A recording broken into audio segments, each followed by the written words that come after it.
What is up, though, Lions fans? We are back. Motor City Cats back at it. Came to give you stats, not static. Whatever you do, make sure you keep your Lions news pragmatic. Before we get into everything that we have to get into today, we got some breaking news. Well, it's not really breaking anymore, but they call this man a terrorist. They call this man Osama bin Johnson. And I can't disagree with you. All this time, all these teams, really? If you know, you know, use the hashtag. Ben Johnson, for some reason, has accepted the job as the head coach of the Chicago Bears. The way I feel about it is probably how everyone else feels about it. All these teams, all these divisions, really? Really, Ben Johnson? Tom Brady, the greatest quarterback of all times, wanted you, pause. Tom Brady, the greatest quarterback of all times, was just salivating, pause, over you, and you chose the Chicago Bears. I understand the division that the Raiders are in. I understand the coaches and the quarterbacks. I understand. Let's list them from the bottom to the top. You got Jim Harbaugh and Justin Herbert. Justin Herbert is not a guy that I'm confident in. Funny, I should say that today. You got Sean Payton and Bo Nix. Bo Nix showed something as a rookie. We'll see if he can continue doing that as the seasons go on. And then you've got, of course, the coup de grace, the tip of the iceberg. You got Andy Reid and Patrick Mahomes. This division, when we talk about quarterbacks and coaches, and the fact that you as a coach, Ben Johnson, if you had gone to the Raiders, would not have a quarterback, means you'd have gone to a murderer's row. So maybe it didn't make a lot of sense. But what makes zero sense at all is for you to take your ass to Chicago. The Chicago Bears, Ben Johnson. Not only did you take your ass to Chicago, but you accepted the job as soon as you could. I don't know if he didn't go out in the hallway while they were in the post-game locker room after losing to the Commanders. I don't know that he didn't go out in the hallway and pick up his phone and call Kevin Warren and be like, yeah, I'm coming. Expect me. I don't know that he didn't do that. How do you accept the job on Monday after losing in the playoffs on Saturday? Which means, furthermore, Ben Johnson was looking at the fourth quarter like it was counting down. He was like, yeah, I mean, yeah, well, I don't know what y'all gonna do, but my Monday is looking up. Really, Ben Johnson? Really?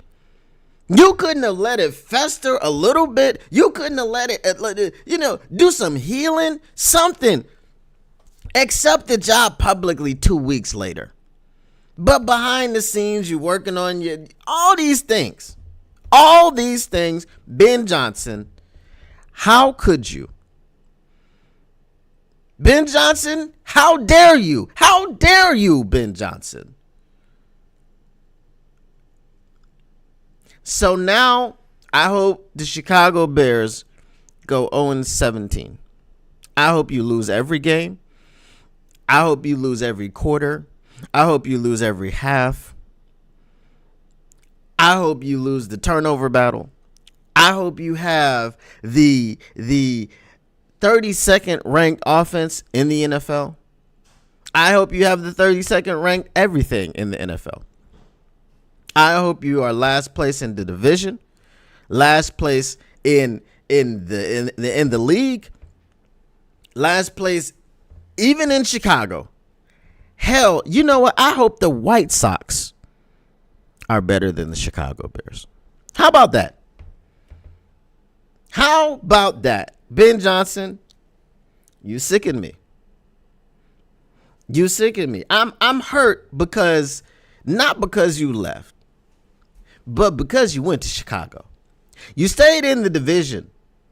You want to directly be the reason that the Detroit Lions don't get back to where we were this season.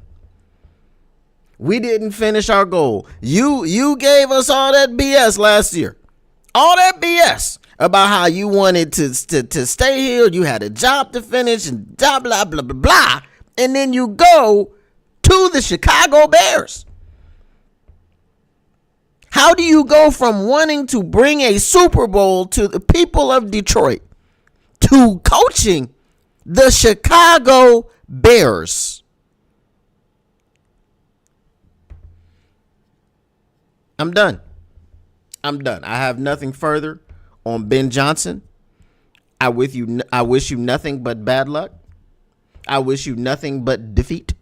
And I wish you embarrassing losses and embarrassing defeats when it comes to you playing the Detroit Lions for the next however many years, 3 years until you get fired. And then if you want to come back, sorry, we've moved on. But actually, I know I said I was done. But the final thing is, and I want all y'all to listen to this. I don't know what y'all said in the chat yet. I'm going to get to it. I'm going to welcome everybody in the chat. But I want all y'all to remember this. Ben Johnson chose Caleb Williams over Jared Goff. Ben Johnson looked at Jared Goff and said, nah, I'm going to go with Caleb. That's what Ben Johnson just did. So any of you guys that want to hold out hope and want to wish Ben Johnson well, don't do it, because he just looked at Jared Goff and said, you know what? You may be good enough for Detroit, but you ain't good enough for Ben Johnson.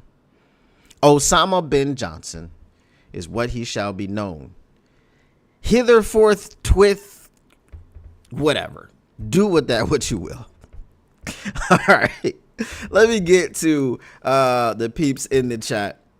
What up, though? Everybody in the chat. For me, it's exciting news. Obviously, my super chats are live. If you want to be the first person to send a super chat, I don't have any goal. I don't have any of that. If y'all want to send a $1.99, if you want to send a 5 cent, whatever you want to do, send some super chats in for your boy. And I appreciate whatever it is. I don't care how small it is. Don't care how big it is. I appreciate everybody. So who wants to be my first super chatter? I don't know. But what up, though?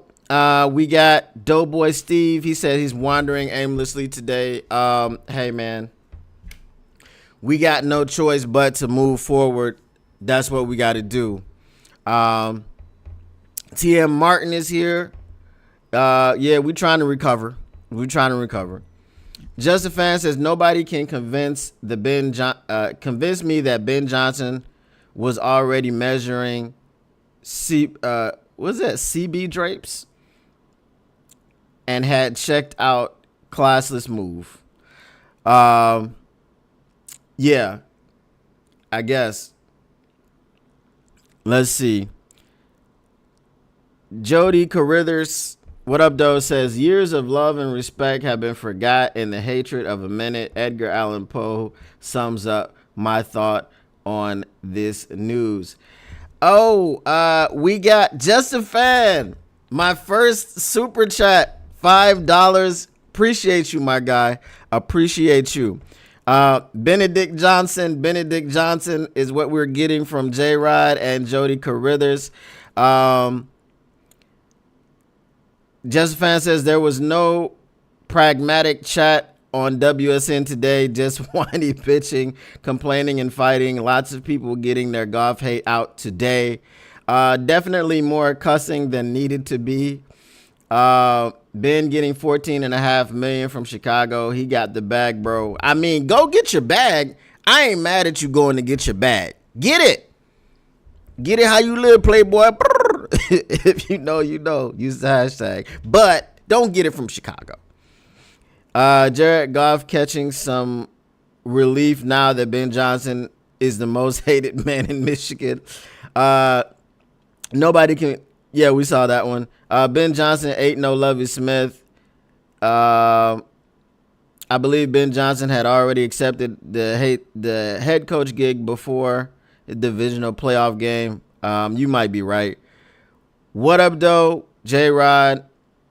Ben Johnson has the emotional constitution of a psychopath. This can work as a coordinator, not a head coach. Good luck with the Bears. No good luck. TaylorMade Media says, I was told that the Bears didn't know what they were doing all season.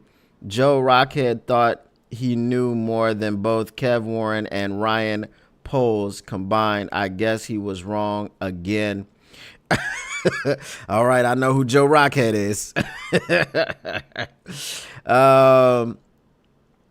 Get ready for AG departing from maybe the Jets. Goff is still going to the Raiders for Crosby. What? Funny thing is, I heard. Hold on, what's going on? All right, just checking out. All right. Oh, okay. Got your super chat. It says, for Chef, just because you are the man. I appreciate you, J-Rod. $5 super chat from J-Rod. Appreciate you, man. First one. So funny thing is, I heard Ryan Poles wasn't all that hype on Ben Johnson. So what changed? I guess they agreed to have a conversation, and Ben agreed not to have him fired as soon as he came in there. Easy just confirmed his Bears fandom. What up, though? Never hear a woman say that. All right. So that was a pipe dream. Not gonna lie, it'd be funny if we win the Super Bowl next with our OC and DC leaving. It was a business decision. If AG leaves, I hope we can get Robert Saleh. Okay. No, just a fan. J-Rod said something else I was reading. I know the difference. All right. So we're going to get into what we all came to talk about. We want to know what my take is on that football game. I got something that I want to read to you guys because I know I got to prepare. I got my takes.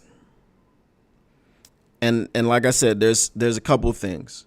All right. So what Goff says, I'm just going to take the quote from Goff.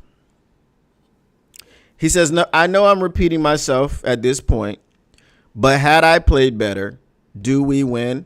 Possibly. And that's the part that'll eat me alive all offseason." Goff told reporters, including Kimberly A. Martin of ESPN postgame. So this is what Goff said immediately postgame. I know Dan Campbell took the blame postgame. And here's another thing that I found. I'm not going to read the article, but there's an article from Detroit Jock City that says Lions have the same Jared Goff problem that the Rams once did. I want to start right there with you. Because it helps me. Oh, shout out Braylon Dennis. What up, though? He says, I'm sick of these turncoat Lions fans. Our defense been trash for 4 years, and somehow that's Goff's fault. If you don't like Goff, get the F out. All right. Shout out Braylon Dennis with the super chat. Now, listen. Bear with me now, because I have to get everything out. And at some points, and I'm glad Braylon Dennis pointed that one out because that's part of what I'm gonna say. But at some point, I might say some things that you thinking I'm going one way, but I just ask you to bear with me. Can everybody do that? And if you are a Braylon Dennis again with the super chat, it says Goff is the reason we got to 15-2 this season. Facts. All right. So here's the thing. I'm going to start with that article that said that the Detroit Lions have the same Jared Goff problem that the Rams once had. And I'm going to disagree with that. I'm going to disagree with that because we're talking about two different quarterbacks. Okay? We're talking about Jared Goff, who was thrust upon Sean McVay. Sean McVay never embraced Jared Goff. Sean McVay never wanted to develop a quarterback.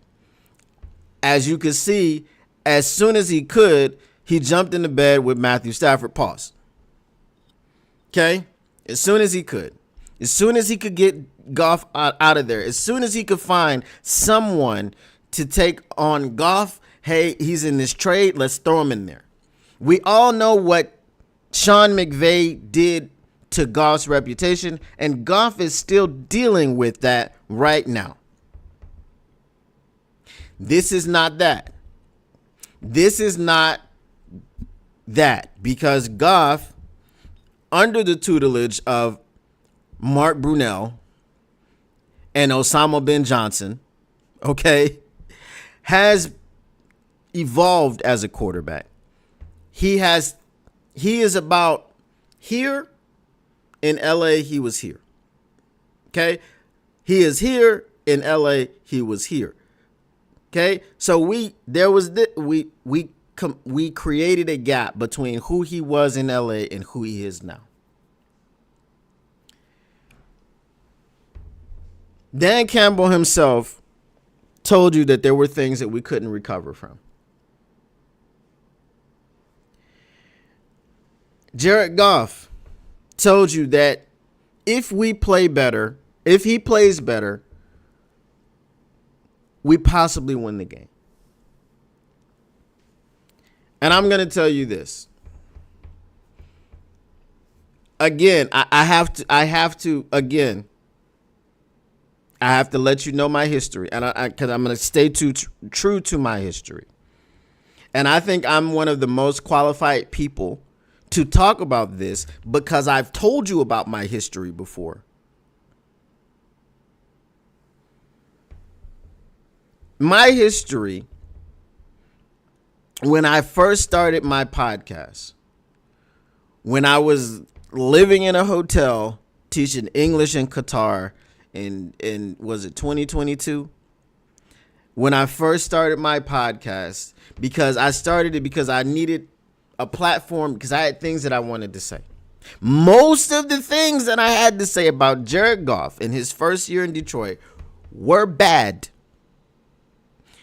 Because what I saw from Jared Goff was a guy that had no idea what he was doing. Obviously, he had no talent around him. He would throw the ball out of bounds on fourth down. He would take unnecessary sacks instead of throwing it away on third down.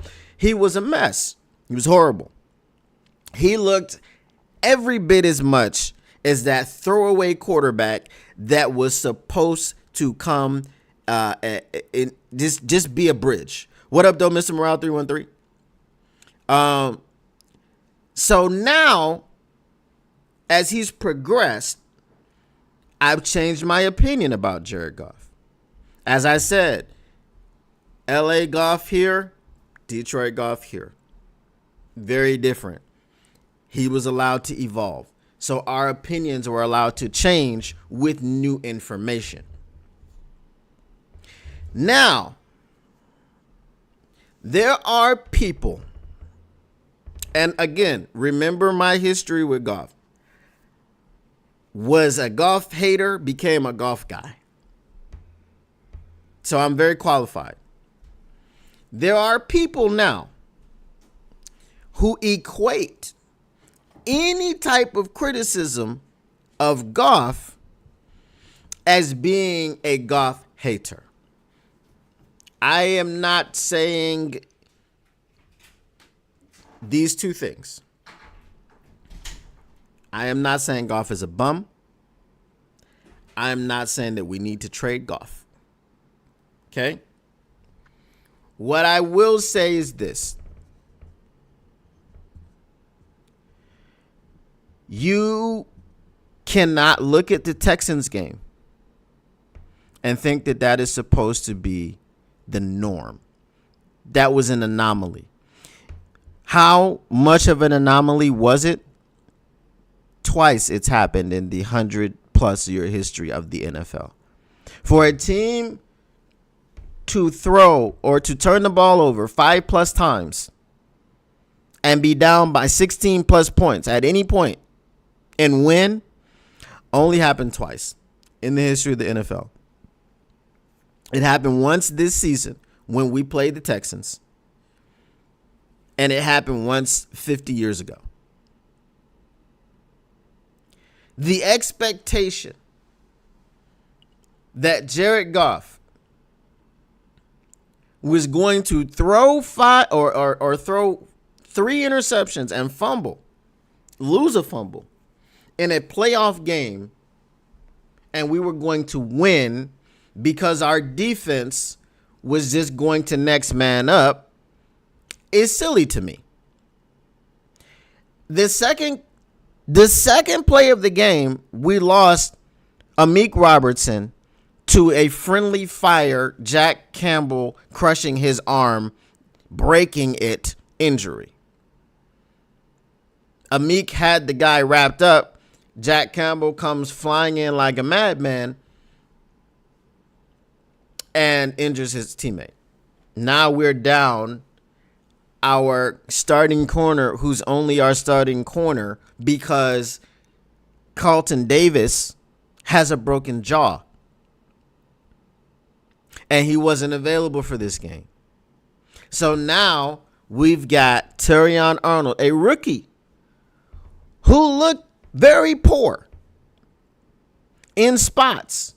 And I've been complimentary of Terrion Arnold all season. I said he's a rookie. He just needs to get it together. Well, there was one rookie in that game that was making rookie mistakes. And there was another rookie in that game who was not making rookie mistakes. And I'm going to get to Jaden Daniels because I have takes about that as well. If you thought that Terrion Arnold and Kendall Vildor were going to be able to stop consistently an offense such as the Commanders, well, you weren't 100% wrong.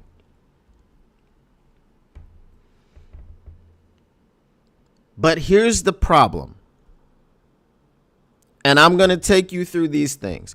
If you were here with me during the watch party, I said, if we go down and get 14-3, this game is over. The game is over. If we go down and it's 14-3.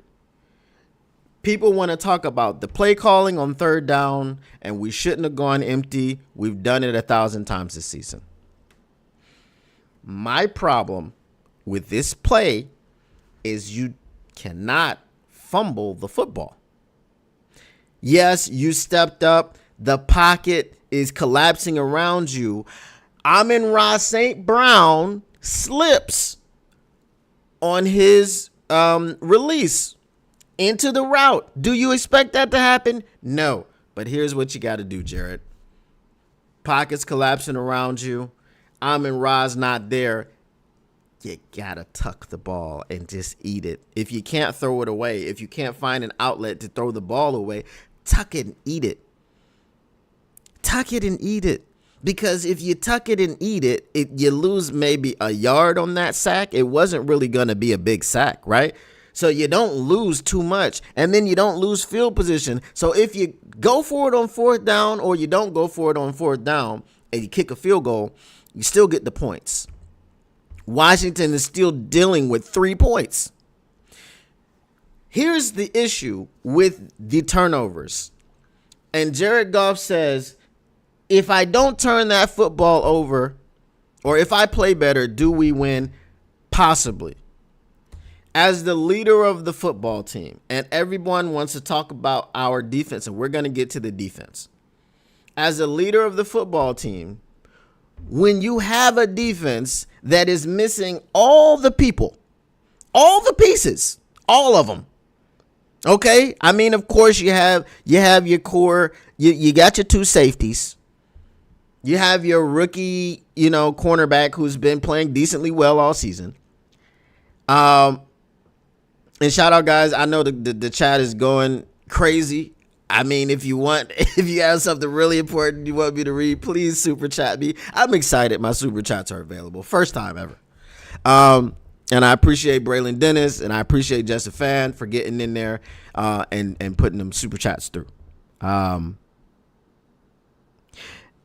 So you have a quarterback, or you have a defense that's got just we're missing everybody. Okay. It's on the offense, on the entire offense, to look at that defense and say, we got you. This on us. We got you. Because you had a tall task. Okay.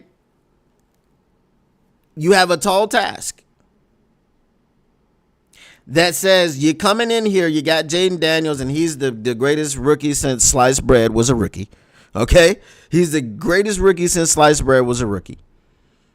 And that's the guy that you've got to defend. I've said that he's Lamar-esque. Okay. Lamar light, very light. Okay. Better passer, but not as dangerous a runner at all. I at points in the game was like, make him run. Make him use his legs. I would never say that about Lamar. Ever. And y'all know how I feel about Lamar. Lamar had 2 turnovers, which put his team behind the 8 ball. Unfortunately, the rest of Lamar's team let him down, namely Mark Andrews, in that second half, because not only did he fumble and give the Bills points, he also dropped the 2-point conversion. He was wide open. It was in the breadbasket. So Lamar did whatever he had to do to get the team back, but he also was part of them going behind. I love Lamar. I have to say the same. I love Jared Goff. He's my quarterback. I have to say the same thing about Jared Goff. Okay? And I'm just going to go with simple math. If y'all don't agree with simple math, I can't help. I can't. Here's the simple math. You're up 7-3. You're supposed to go up 10-3 or 14-3. Instead, because of the turnover, you go down 10-7. Okay. All right, let's get back in the game. You go down 10-7. Let's get back in the game. All right. You feed Gibbs, who 7.7 yards a carry for the entire game. At some point, Gibbs was averaging over 10 yards a carry. So you feed him. We get 14. It's 14-10. We back up.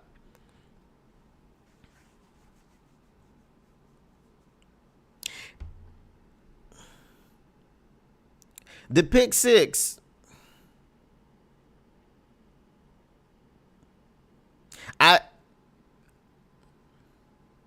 What was the pick six? Like, you had a wide open receiver. Okay, so now that's 14 points off your turnovers. Now you're down 10.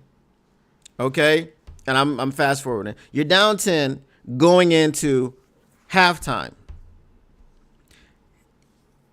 You want to be down at least 7.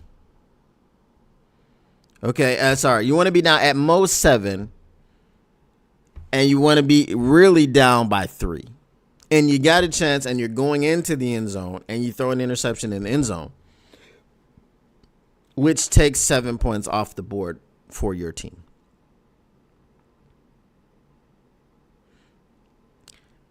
Guys, that's a 21-point swing. We lost by 14 points. It's simple math. Okay, we're talking about 3 turnovers created a 21-point swing. Okay, obviously every time you turn the ball over and they score, well, that takes points off the board for you. But I'm not even talking about that. I'm talking about the fact that they put 14 points on the board directly from turnovers, and then they took 7 off of the board as a result of a turnover. An interception was thrown in the end zone. Y'all got me? Like, am I crazy here? Okay, and I'm trying to put it to you guys lightly because I know there's a lot of feelings going on. And I'm not trying to yell at you, and I'm not trying to but I know there's a lot of feelings. I have feelings too. But what I don't want to sit here and do is put it on the defense. The defense is what we have. And while it was next man up, and while the train was rolling, I think before the game, somebody was saying something about running out of gas. And I said, I want them to run out of gas on the parade float going down Woodward. Like, let's have the parade, like it could break down. I don't care. But the national media, everyone just kept, because, you know, a broken clock is right twice a day. A blind squirrel finds a nut eventually, you know. And they just kept saying, this is the game. This is the game. Yes, it's this game. It's this game. It's this game. Since week 6, it's this game. This one. Oh, they're not going to be able to overcome. They just keep throwing the darts. Keep throwing the darts. And eventually it happened. They were going to be right if we didn't win the Super Bowl. They were just going to be. So the defense, after losing Amik Robertson, after having one defensive lineman, was DJ Reader, who started the season. Actually, he missed the first game, so he wasn't even the starter. Right? I mean, he was slated to be the starter, but he was injured.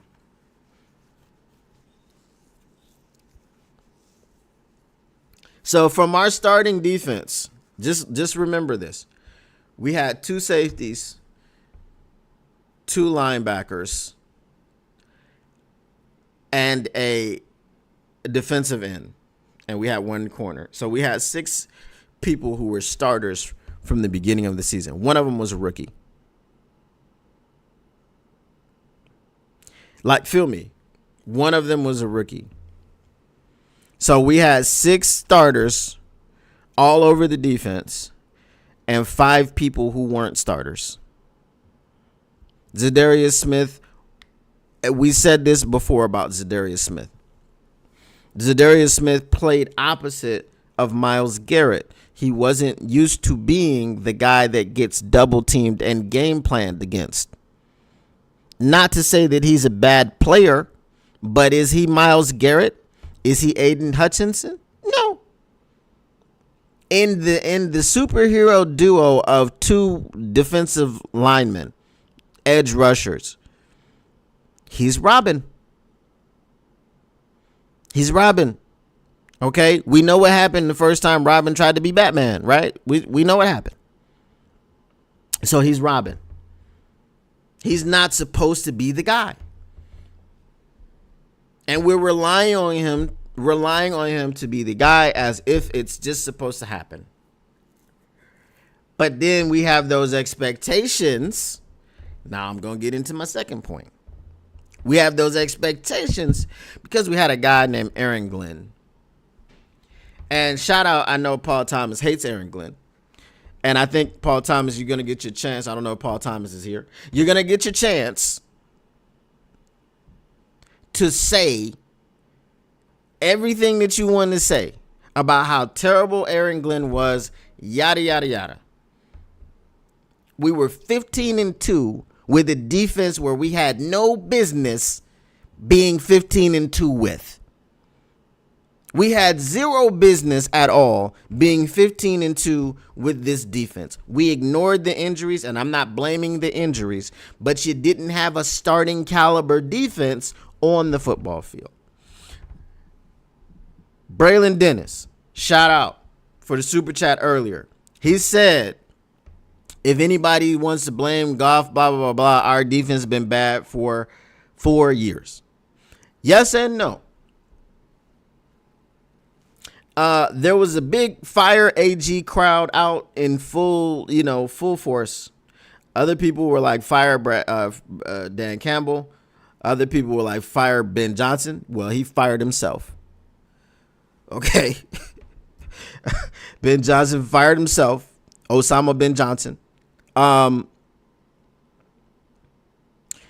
Glenn had to wait his turn all the time. He was getting pieces here and there. He got a Hutch. He got a Lean. Okay. Levi never really did much but be injured. He finally got Terrion this year, which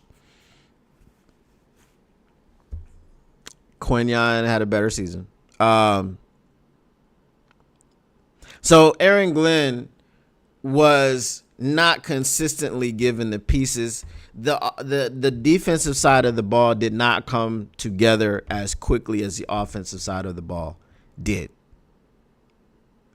So now the defensive side of the ball finally gets together we break in Davenport. Again, I said at the beginning of the season, if y'all been with me since the other place, because I was really talking about the beginning of the season at the other place. Some of y'all been with me since before, okay? The other place didn't make me. You feel me? But at the beginning in the offseason, when we signed Marcus Davenport, I said, this is not a victory lap. I said, I'm a big believer in his talent and ability. I am not a believer in his health at all. And we saw he lasted 3 games. Well, really 2, because he only played 3. He only played 2 of the 3. He played week 1, he was injured. Week 2, he missed the game week 2 due to injury. Then comes back week 3, and we lose him for the entire season. But in that game, we also lost Derek Barnes. So we were without everybody just about that this defense finally got, and we finally had the pieces. And we still were 15-2. Justifan says, AG is pig-headed. He refuses to adjust to the players he has. He demands that the players play the scheme he wants. That's my problem with AG. Bruh, that's cool, but who were these players that you could have schemed around to make them anything other than depth players? There were people that excelled in this scheme. AQM, like, he got better and better. But, bro, AQM wasn't on the team when we started the season. Miles Austin wasn't on the team when we started the season. Pat O'Connor, practice squad guy, like, Commish never returned. Like, Morris Norris, because Iffy got hurt once again. I love Iffy, bro. Shout out my Nigerian brother, cousin, whatever. Love Iffy. But we can't depend on his ability to stay on the football field.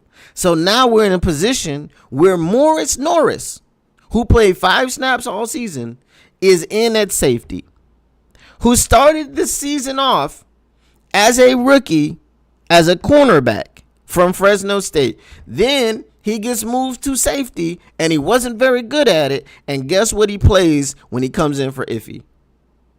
Safety.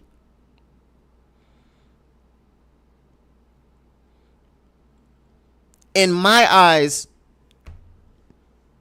Aaron Glenn is like a miracle worker.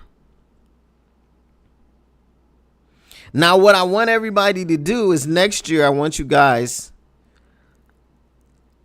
the people that hated Aaron Glenn when he leaves, I can't tell you to keep the same. You're going to keep the same energy. I want you to be open-minded. Okay? I want you to be open-minded when Aaron Glenn leaves and we have everybody back. And also Brad Holmes hopefully goes into the draft and is very defense heavy. We don't need offense. Line, yes. We don't need any receivers. We don't need any running backs. We don't need any more tight ends. We don't need any of that. What we need in free agency and the draft is to address our defensive line and possibly get more athletic in the linebacker room. Derek Barnes was the most athletic linebacker that we had, and guess what? We had him for 3 games. So when AG leaves and we trust in Brad Holmes to do all these things, when he leaves and he reloads, and then you have whoever comes in here, Robert Saleh, which is a popular name. I'd love to have Robert Saleh in here. I wanted him as the head coach before they hired Dan Campbell. If he's willing to come back to Michigan and be the defensive coordinator, on a team where he wanted to be the head coach, but he wasn't afforded the opportunity. If he wants to come back and do that, yes, 100% bring in Robert Saleh.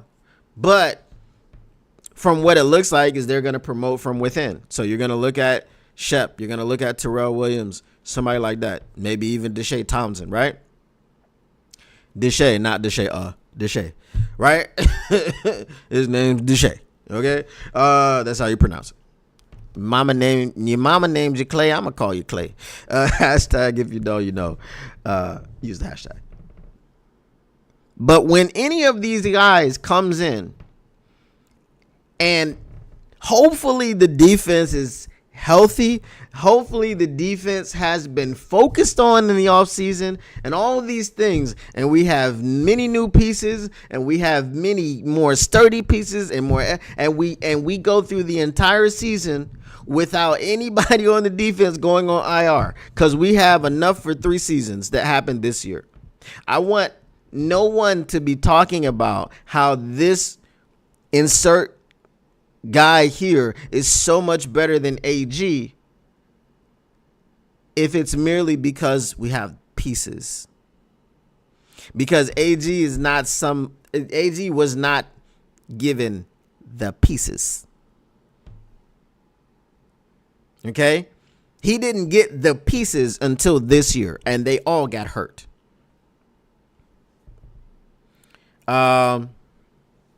So let me get, I done missed all the chat. All right. So,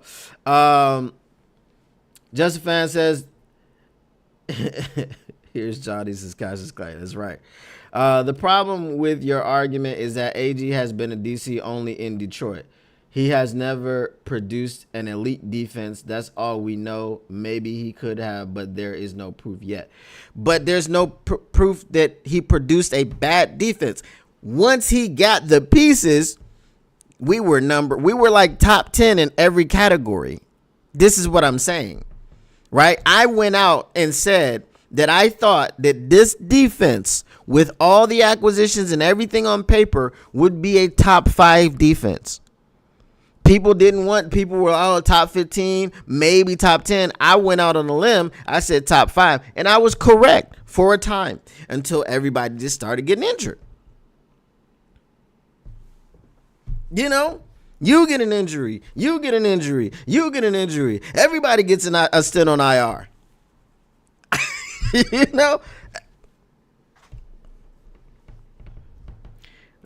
We were keeping teams to under 14 points early in the season before injuries, letting up passing yards, sure, but they weren't scoring. Exactly. I mean, we went on a streak. Caleb Williams, and this is probably when Ben Johnson made his dumbass decision. on Thanksgiving. Thanksgiving. What week is that? Week 12, 13 was the first quarterback in the NFL of our opponents to throw for more than one touchdown in the game. It took 13 weeks for the defense to allow a quarterback to throw for more than one touchdown.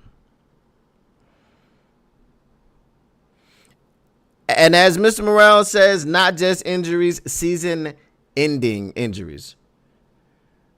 Run defense was badass too. Yes, we were what? Top 3 again?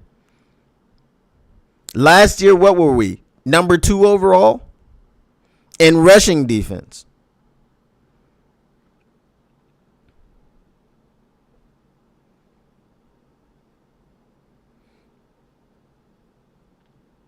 Okay, so here's the thing.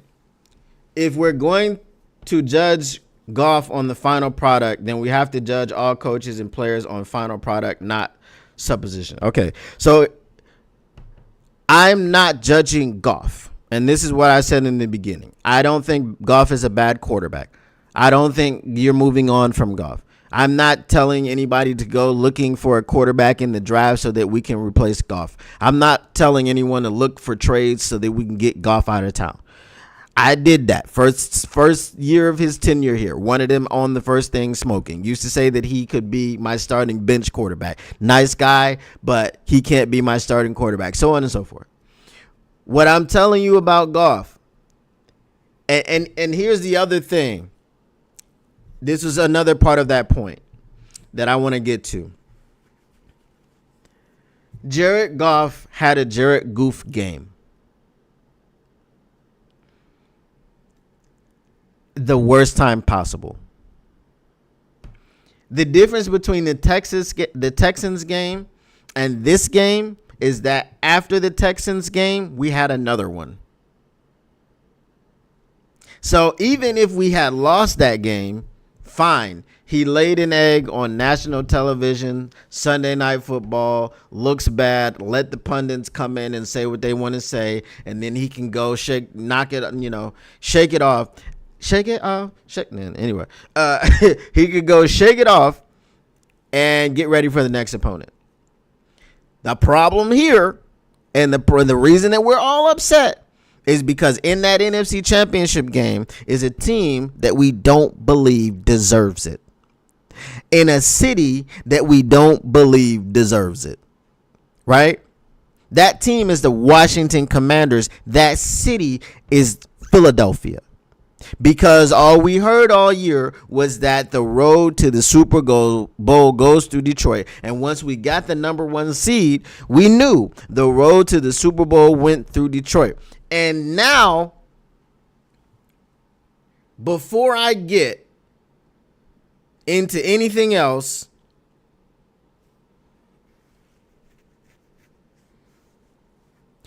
hold on. No, Goff didn't have a goof game. He did.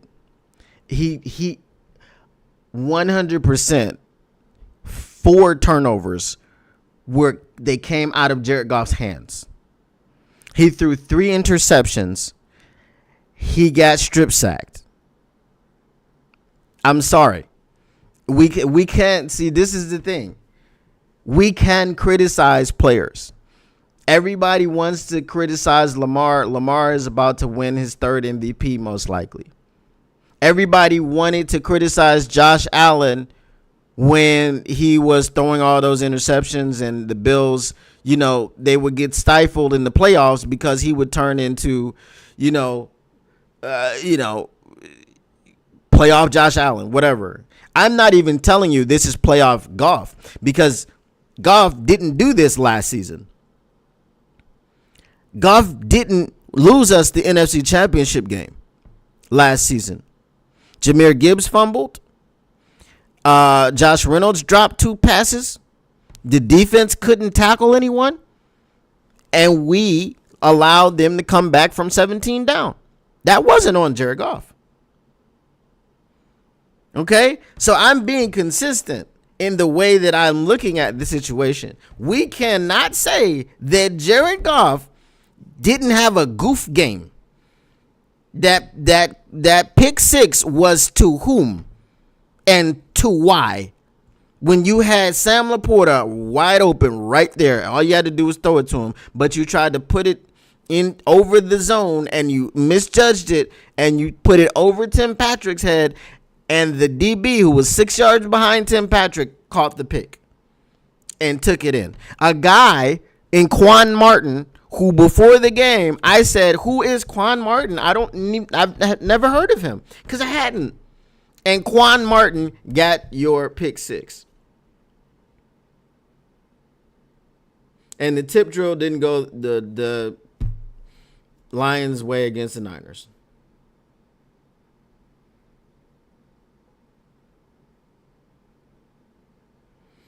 I don't think we needed the number one seed winning the division. Cool, number one seed. No, teams usually get out of rhythm and stuff like this happens. Okay, look, I just want y'all to because I'm gonna get to Jaden Daniels, but before I get to Jaden Daniels, I just want you guys to understand what I'm saying. And I know that I don't understand why no one wants to criticize Jared Goff, but he played poorly. He had a bad game. It's okay. People have bad games. Patrick Mahomes has had bad games. Tom Brady has had bad games. Tom Brady's the GOAT. Barry Sanders has had bad games. Calvin Johnson has had bad games. Calvin Johnson will tell you that the reason he didn't break 2,000 yards was because of him. He said he had a few drops, and there were things he could have done to get the extra 14 yards.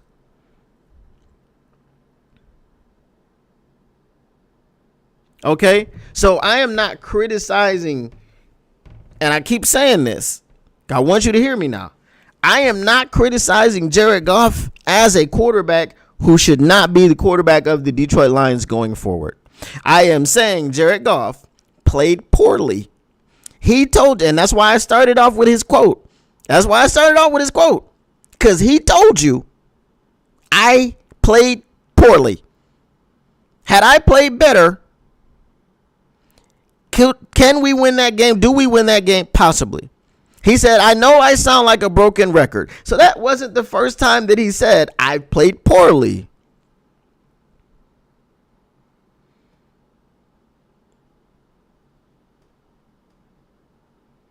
Can we be serious, those, for 1 second? What are we talking about?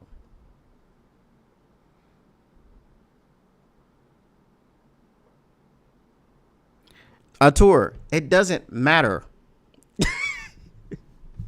Lamar Jackson didn't play poorly at all in the second half, but guess what? They still lost because for whatever reason, they did not come back. Okay, and we saw Mark Andrews fumble the football, and we saw Mark Andrews drop the wide open 2-point conversion. Can we put that part of the game? Can we put the second part on Lamar? No, but you can put the first half on Lamar.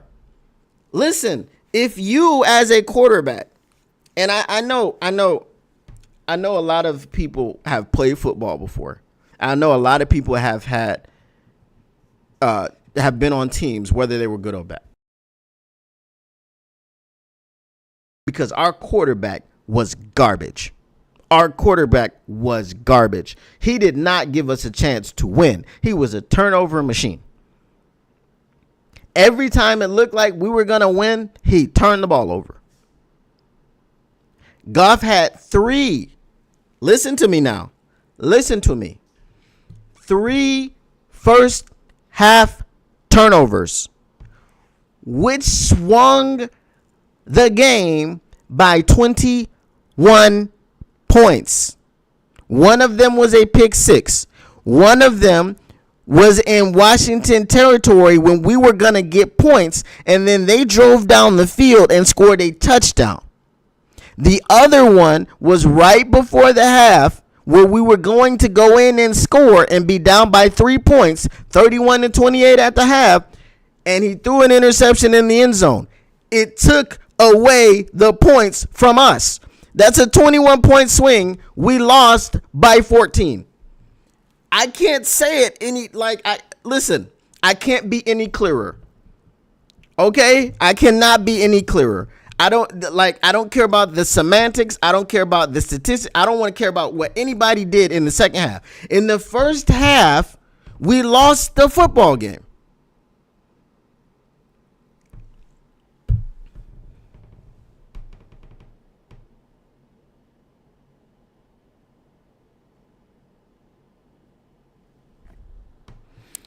Okay, so now we're saying the turnovers were due to cheating.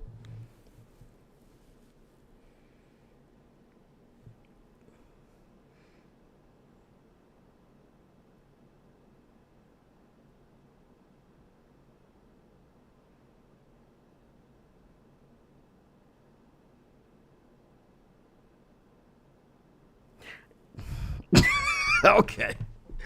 All right, Artur. I don't know how to help y'all, man. You said Goff still scored more than Mahomes when Mahomes lost to Burrow, and Mahomes had 2 INTs. Mahomes also has 3 Super Bowl rings, 5 Super Bowl appearances, and 2 MVPs. And guess what? Mahomes didn't score more than the Bengals that game, and Goff didn't score more than the Commanders. I don't care if I lost 100-99 or someone else lost 2-3.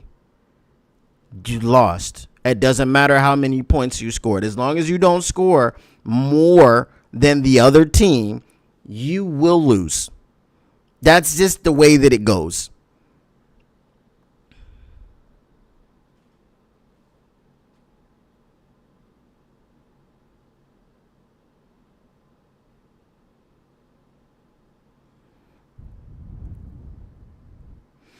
I don't know, bro.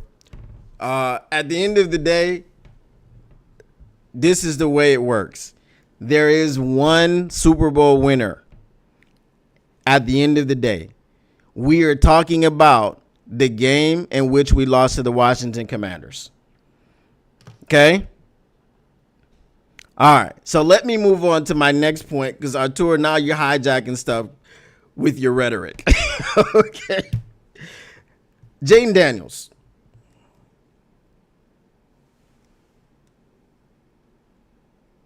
The narrative from the Washington Commanders fans and the national media, talking about the game that he played and, he came in and he did whatever. I had a Commanders fan in my chat afterwards who was talking about basically Jaden Daniels is the man and y'all just found out. No, we didn't. We turned the ball over 5 times and lost by 2 touchdowns. We didn't find out anything. You know how we would have found out Jaden Daniels was the man? We go up 14-3 when we had the opportunity to do it. We go up 14-3, having the opportunity while we had the opportunity to do it. We don't turn the football over at all. And Jaden Daniels comes back and beats us. J-Rod, no, bro. I don't need no mods, bro. Hey, there were 87 mods over there, bro. I don't need any moderators. But y'all can duke it out in the chat. I'm just saying. Jaden Daniels, special player, phenomenal. As I said, Chicago's probably kicking themselves that they drafted Caleb Williams over Jaden Daniels. Who knows? Jaden Daniels wasn't the reason that the Washington Commanders won that game. We literally gave them the ball 5 times. Jared Goff did it 4 times. J-Mo did it once. And we lost by 2 touchdowns.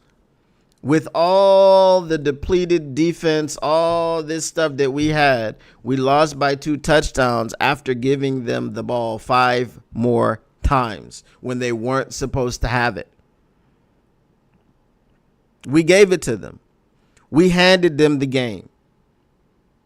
The Commanders did not dominate the Detroit Lions. The Detroit Lions, and I don't say this quite often, the Detroit Lions literally lost the game and did not get beat. That was more about us losing than getting beat. 100%. Respect to Washington. They came in and did what they had to do. But all of the rhetoric about going in to the trap and taking over the trap, no. No. I like to call the game the way that I see it. I saw a team commit 5 turnovers.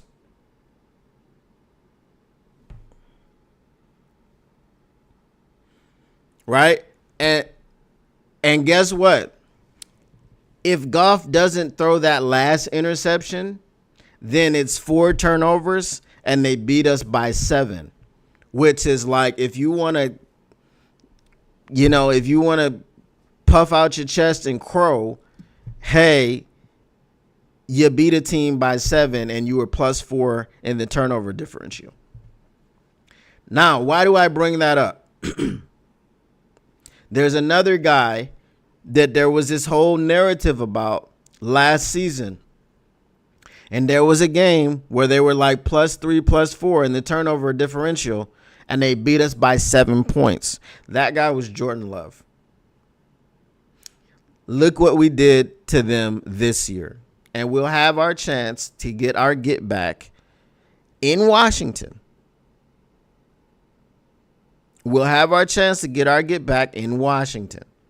Now, we're going to have a new offensive coordinator, probably a new defensive coordinator, and hopefully some very new, very, very numerous defensive pieces to go into Washington and do what we should have done this week. However, we didn't do what we should have done, and that's why we are not getting ready for Philadelphia next week. Again, Jaden Daniels, very good. I never diminished Jaden Daniels. I've been saying all season he's better than Caleb Williams. Been saying that. Been saying that the Bears are kicking themselves because they drafted Caleb Williams over Jaden Daniels. Been saying that. Never disrespected anything. However, the Daniels magic, no, that's not what happened in that game. That's not what happened. It just isn't. Right? If it was Daniels magic, they wouldn't have been able to do any stopping of anything at all ever.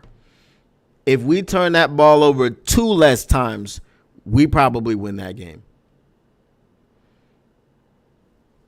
So, I mean, it's possible we could have been +3 or -3 in turnover differential and still won. -4, -5? No, that wasn't possible.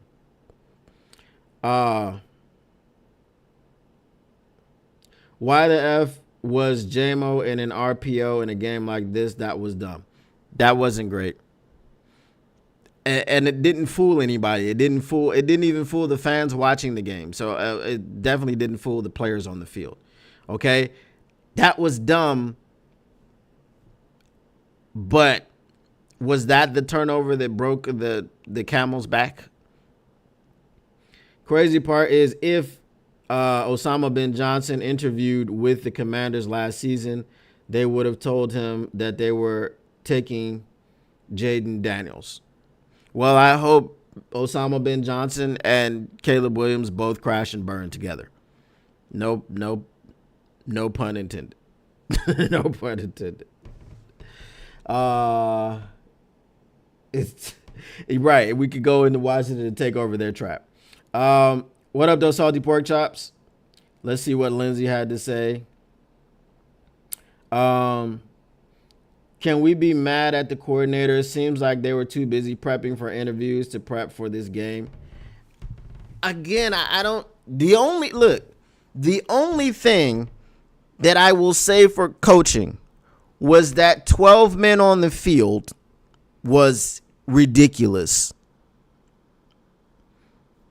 If a coach calls a play that doesn't work, look, Jared Goff has autonomy at the line. If he didn't like the look, okay, if he didn't like the look on that third down when they went empty, he could have checked out of it.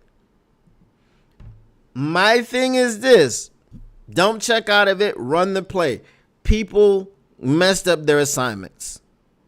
Okay, Graham Glasgow got blown up. Frank Ragnow got blown up. Now you've got to step up in the pocket. When you step up in the pocket, okay, I know Artur left because I said he was taking things over.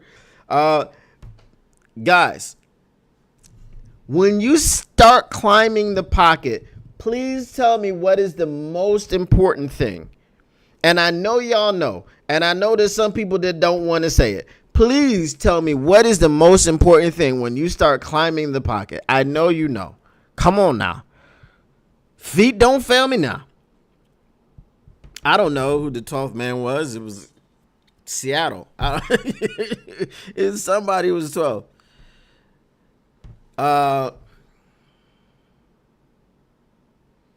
Okay, Salty, this is where I'm going at. So somebody needs to answer this question. When you start climbing the pocket, what is the most important thing? Come on now. I know somebody knows. Ball security. Here's Johnny. Ball security. Ding, ding, ding, ding, ding, ding, ding. And whose job is it to secure the ball? Mr. Morale 316 says protect the ball. Whose job is that? When you start, is that Frank Ragnow's job? Is that Taylor Decker's job? Penei Sewell's job? Haters House says ball security. Appreciate the sub, Haters House 710. I usually be getting to the chat, but I had a lot to get off my chest today because, we had to talk about it.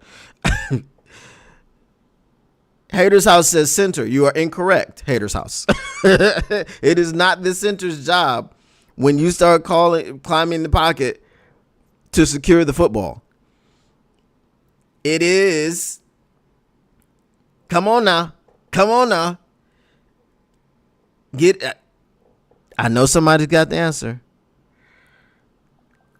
Salim 313 says apparently the coordinators. That is also incorrect. Haters House was joking. Armenian Man says QB. That is correct. The quarterback must secure the ball within the pocket. The quarterback fumbled the football. The only thing I can blame Ben Johnson is getting away from the run when it's the one thing that was working for you. You see, here's the thing why. Yes, okay, we can say that, but as they said, as Dan Campbell said, that third and empty was, they do that. They've done it 500 times this season.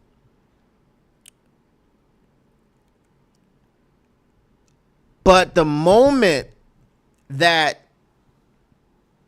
the ball was fumbled and it was recovered by the Commanders and they went down and they scored, just like Dan Campbell said, you go down, you score, you turn the ball over. You go down, you score, you turn the ball over. Okay? Now you have to get away from the things that you wanted to do. Jahmyr Gibbs was on the way, he was on the way to a 250-yard rushing game. He was on the way. As I said, he finished with 7 points. That's ridiculous. He finished with 7.7 yards per carry. And at some point in the game, he was averaging 10 point something per carry. What up, though, Tactical Sport? All good. Oh, you missed a lot. You missed a lot. Gibbs was super feasting. Okay, Gibbs was like an electrician, and the whole apartment building was out. So he was just going from house to house doing work. You know what I'm saying? He was going from house to house. He was like, oh, 15B, yeah, I got you. 17C, got you. 15A, boom, I'm here. He was just running all over the apartment building, restoring the electricity. That's the kind of electrician he was. Okay?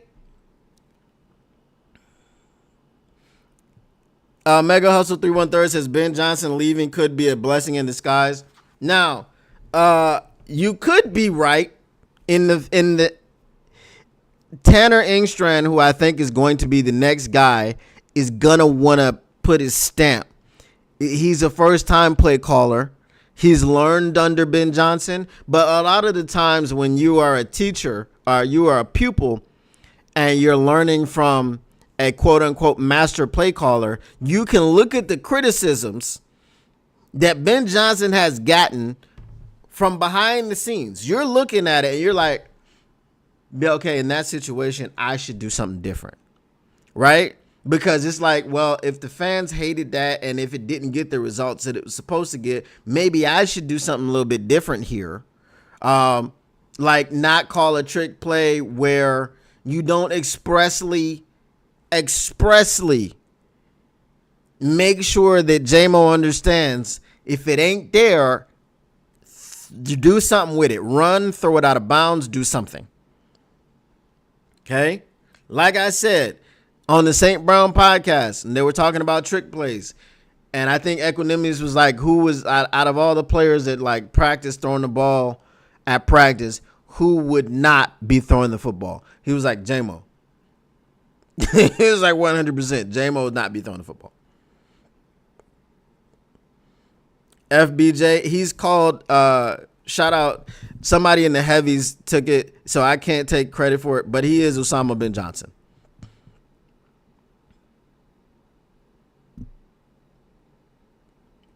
Well, as a first-time play caller, obviously he's gonna have to talk. I'm saying his philosophy on play calling is going to be molded and shaped by different things, right? He himself can look at something that Ben Johnson did and say, yeah, I didn't like that. So when I get my opportunity, I'm going to do it a different way. Right? But what's not going to happen is Tanner Engstrand's going to put together a game plan. And obviously he's going to go over that with Dan Campbell.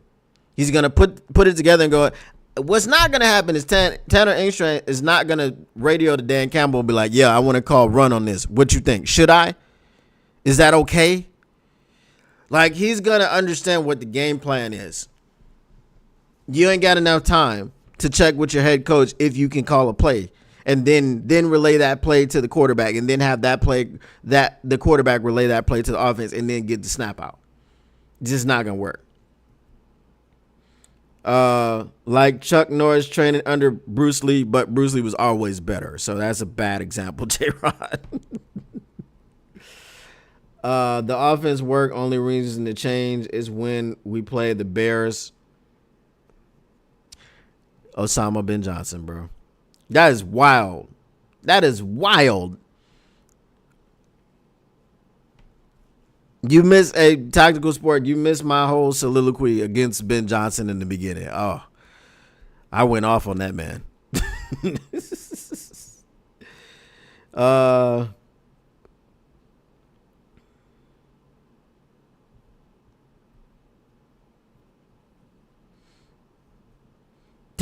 Salty pork chop. You see, that's why we don't bet. Salty, because had I bet you, you'd be paying me money right now.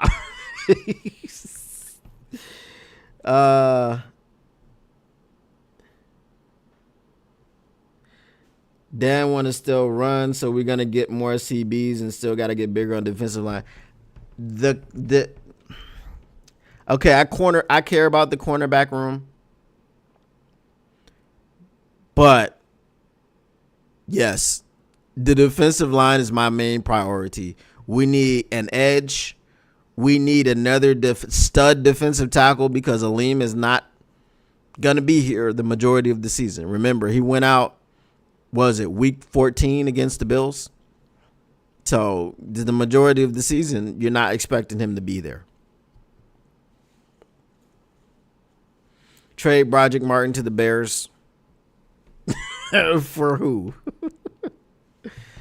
It would have been fine had he gone anywhere but Chicago. Exactly. If Chicago is the only viable option, stay another year. You'll find, you know what I mean? You could have waited for the Cincinnati job. You know?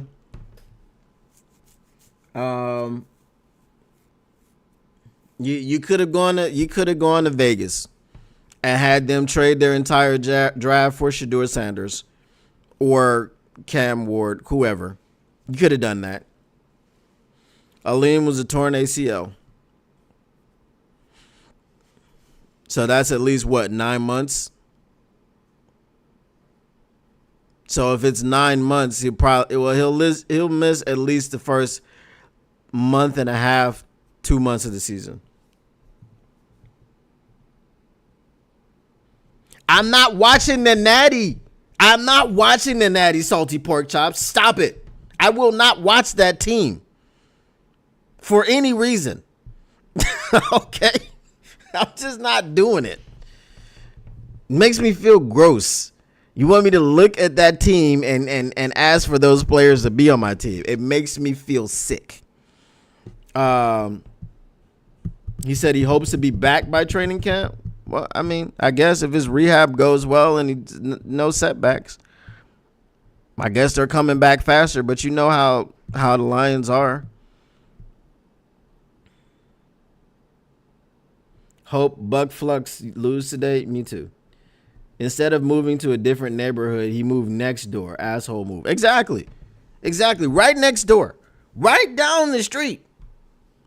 All these houses. Really, Ben Johnson? All these teams. Really? Serious. I'm not. Listen. If he's Trey Hendrickson 2.0, then draft him. I'm not watching him. I'm not going to do that. I won't watch him unless he's in a Lions uniform. And then if he's not in a Lions uniform, then I'll just continue to root against him as I do for all of the Oh Hell No State players. It's hard for me to not look at Taylor Decker and be like, see, he missed that block because he went to Oh Hell No State. If he went to Michigan or any other college, he wouldn't have missed that block. We could trade Broderick Martin for a pack of bubble gum. Well, you could just go buy a pack of bubble gum. We could have the two white boys at that. I don't care what color you are. Okay, I just care what school you go to. So you went to the wrong school. You picked the wrong colors there when you had the opportunity. I heard Princely was good. He hangs with the ops. We need 5 more likes minimum. Yes, please do smash the like button. And appreciate, I think Jessica Fan bounced, Braylon Dennis bounced, but appreciate those guys once again for hitting me up with the super chats. The super chats are live. And right now I have $12, and I will say to you, if you want to pick up what I'm putting down, that's $12 more than I made anywhere else. Yeah, look at that's $12 more than I made anywhere else. All right. Our media man says, look how Jeff Okudah turned out. Exactly. Better have cards with the gum or it's not worth it. Yeah, if you can get a nice rookie card, uh, you expired, Jay Cruzen? What happened? Don't do it, Jay Cruzen. There will be another season. Step away from the ledge.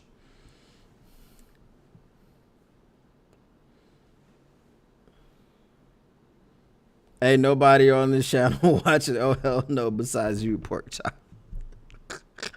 Well, for sure, because salty pork chops, you know, he's one of the good ones, but sometimes he tries to push it on us, and we not taking that. No means no salty pork chops.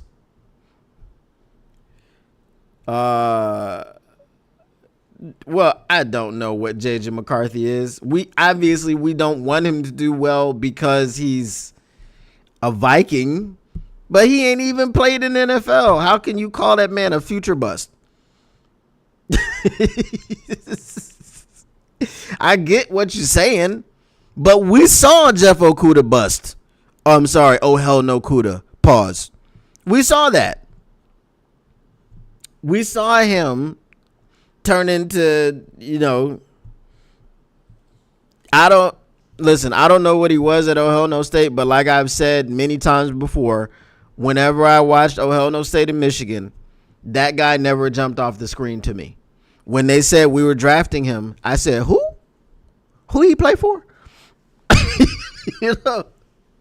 And he played just like a who he played for. You'll try again. What do you mean? I'm saying just step away from the ledge. Did I say step off the ledge? Step away from the ledge. Jay Cruzen. You'll be fine. The sun will come out tomorrow. Sometimes he's just too salty. He's a bust because he's in the Vikings. I mean, I feel you.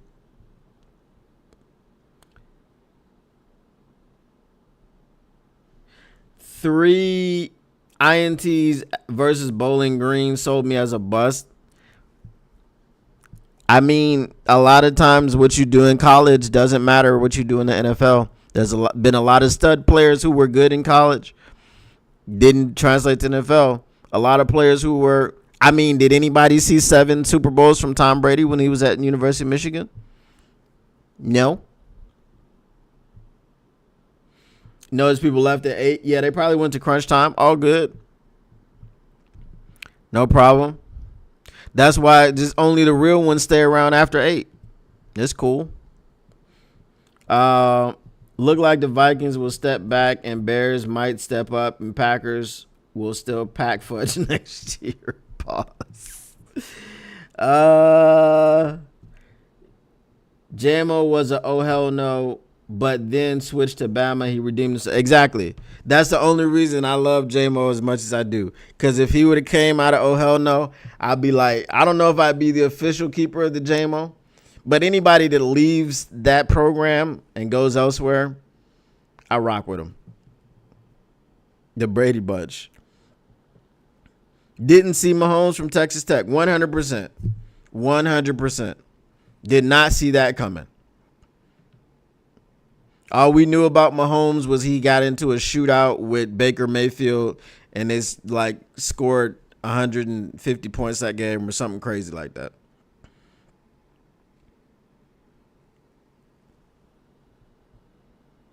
Because JMO was in the wide receiver room with studs. Okay. So here's my question. Are you taking Jackson Smith and Jigba over JMO? Probably not. Are you taking Chris Olave over JMO? Probably not. The only one that you might take over JMO is probably Garrett Wilson.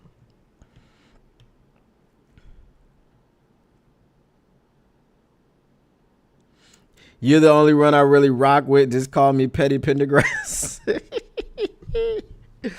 I'm picking it up. You putting it down. I'm picking it up.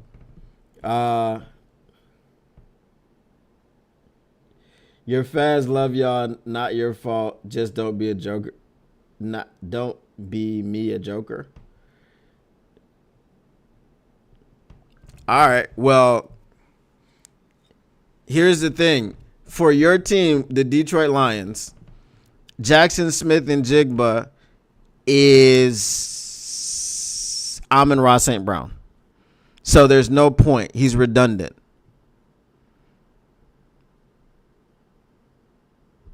Right? Chris Olave is not the field stretcher that Jameson Williams is. So if your number 2 is a field stretcher and you've got a number 1 that can eat on the outside and the inside, and then you've got a tight end, an all-pro tight end who can eat on the inside, what is Chris Olave bringing to this offense that Jameson Williams is not? And plus, Jameson Williams' route tree has expanded to all of the routes.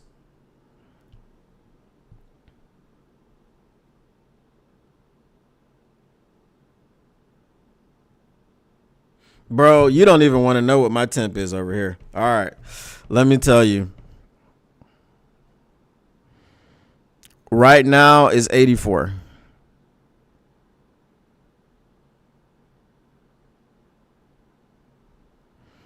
Oh, snap. Russell Wilson is done with the Steelers.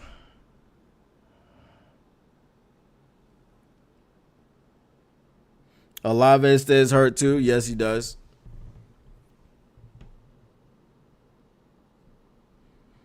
His hands are they've been so much less suspect. I think his hands are developing. Yeah, it's our summer. But then apparently, like, temperatures are they said plummet on Wednesday. So yesterday it was like 91, and they said the temperatures will plummet on Wednesday. I don't know what plummet means. Is it going to be in the 60s? I welcome it. I welcome it in the 60s, bro. I'm not a heat person. We keep in Tim Patrick and getting rid of Allen. Yeah. Have to get another big receiver from draft. I mean, get one in the 5th round. You know what I'm saying? Get one in the 5th round. If AG leaves, we get a 3rd for compensatory. Listen, I don't know what you're going to do in free agency. But just get defensive line help. We need, I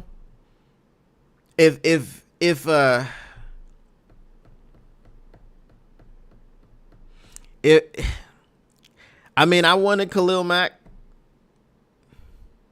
I wanted Khalil Mack for years. I've wanted Khalil Mack. Pause. But Russell Wilson want to go to the Bears. Why would he do that?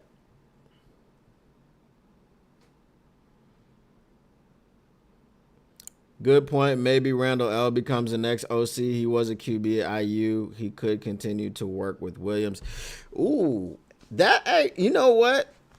Armani earlier said that he couldn't think of any ex-receivers that were offensive coordinators. But the fact that Randall L also did, because we forget he did used to be a quarterback. So that would be very intriguing, actually. Hey, Antoine Randall L, next offensive coordinator. All right. 5th is fine. Need more options at receiver. Real talk, do you re-sign CD3 to a contract knowing you're going to pay 3-4 year deal between 18 and 22 million going rate for a CB1? Yes. And here's the reason. I'm telling you. And I've said this before. The cap is not a real thing. It's only real when you don't know what you're doing. That's it. Like when you don't know what you're doing and you're like the Saints and you're $40 million over the cap at the end of the season. I think Brad Holmes and, Disner and the boys understand how to structure these. Like, let's be honest. They handed out 3 big contracts and had more money left over than when they started into the offseason before they gave out the contracts. Nah, he said offensive coordinator.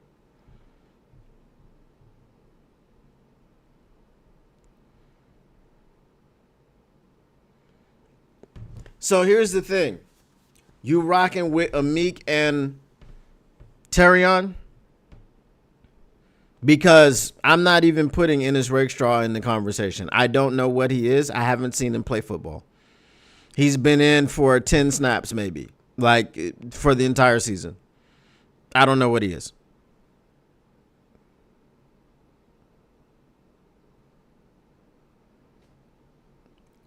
Yeah, but see, you're going to extend them. See, you're going to extend them and then you're going to restructure. Look, players don't care. Like, here's the thing. When people be like, oh, I'm sure they'd be willing to restructure. What do you mean willing? I'm slated to make $20 million next year. And you say, no. We're going to take that $20 million and we're going to turn it into a $40 million signing bonus so we can clear cap space. You think the player is going to be like, nah, I would rather have my $20 million over 2 years. No. Give me my $40 million.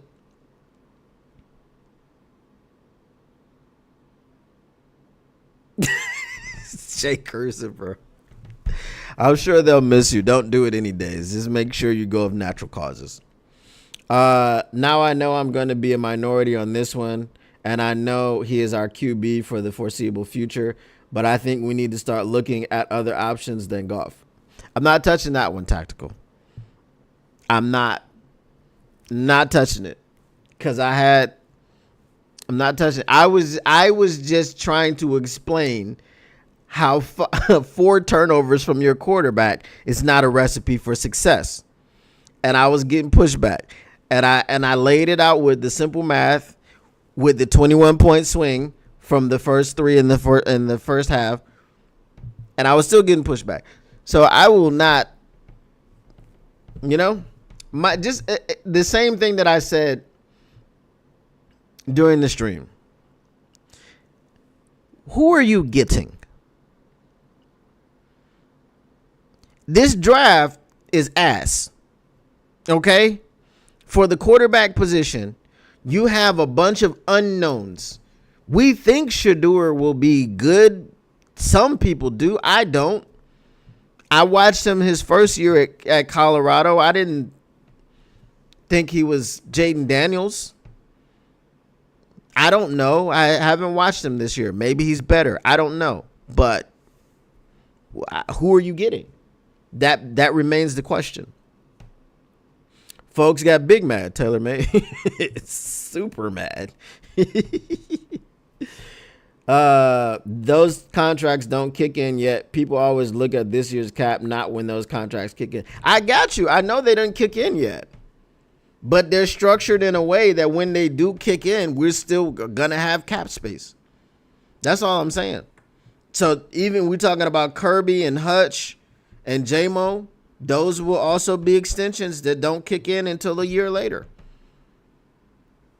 And by then, we will have added 50, 60 million to the cap because these, deals keep going up. The cap keeps going up. People are new people. I mean, Netflix threw their hat in the ring. Maybe next year, HBO Max throws their hat in the ring. We already got, Amazon. So, the money just keeps going up, and it's not going up by 2 million. So I don't worry about the cap.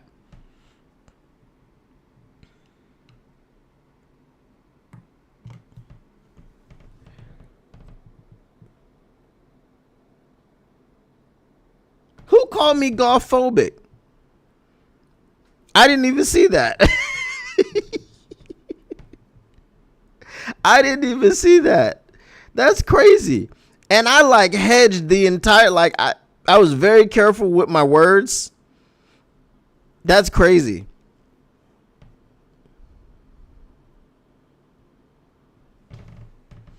Let me see if I can find that. Goff phobic. What the frick? We can't search. We can't search the chat. That's crazy.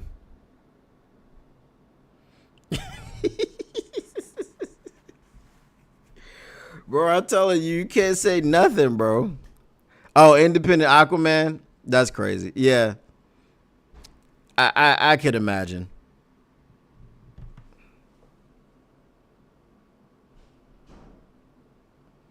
Like I don't understand. Like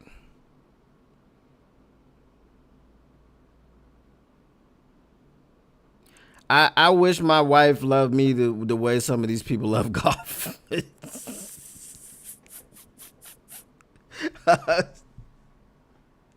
Bro, I mean, it's crazy.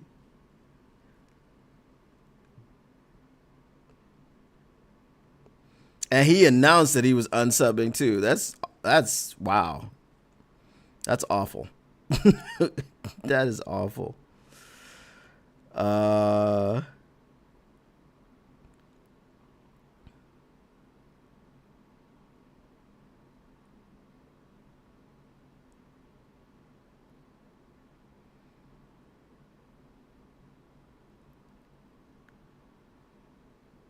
Anyway, I'm going back to unsubscribing because you're a Goff phobic. Adios.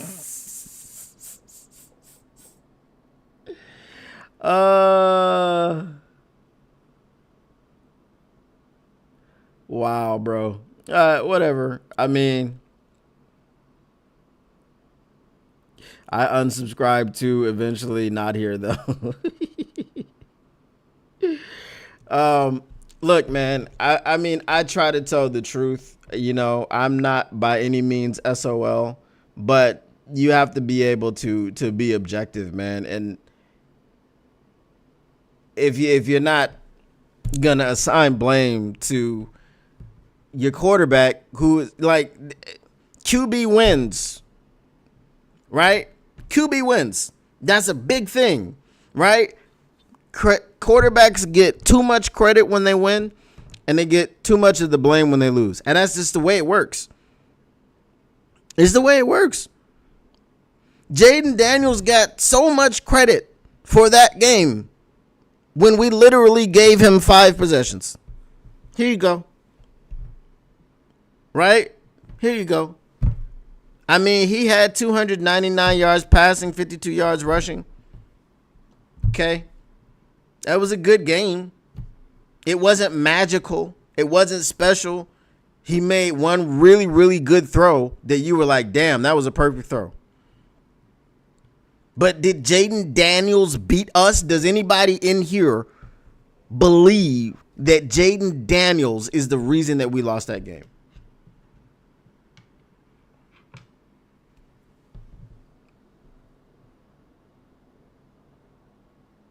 Objective is almost for look, man. And I know sometimes you're like you're either SOL or you're BNL. I get it. But I'm in the middle. Right? I'm not SOL at all.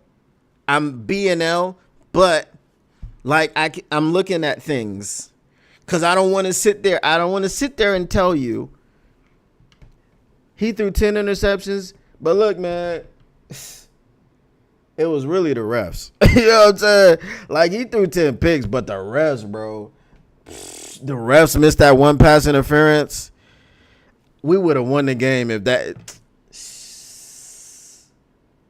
I know we lost 70-10, but come on, y'all. Like, that one pass interference, you know what I mean? That one, that was the game right there. If they had caught, come on, dog. I'm not going to do that. I'm not going to do it. You know what I mean? It was Hooker's fault we lost. There we go. Hendon Hooker. Because he should have been the number 2 quarterback. He should have been the backup. And then when he got in there, when Goff went out, then we would have scored because J-Mo did score. J-Mo did go crazy on that play and score when Goff was out. Okay. All right. Okay. I'm just saying. Um,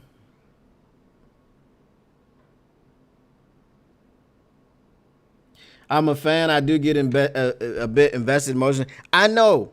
I know. Hey, we all are fans. We all get invested emotionally. But I'm gonna just try to tell you. I'm not gonna lie to you. You know what I'm saying? And that's the reason why I started off by saying when Goff got here, I was like, get him out on the first thing smoking. You're not going to hear me saying that anymore because there was new information. There was evolution. And I said this before. Jared Goff, LA, here, Detroit, here. Okay? It is gone from here to here.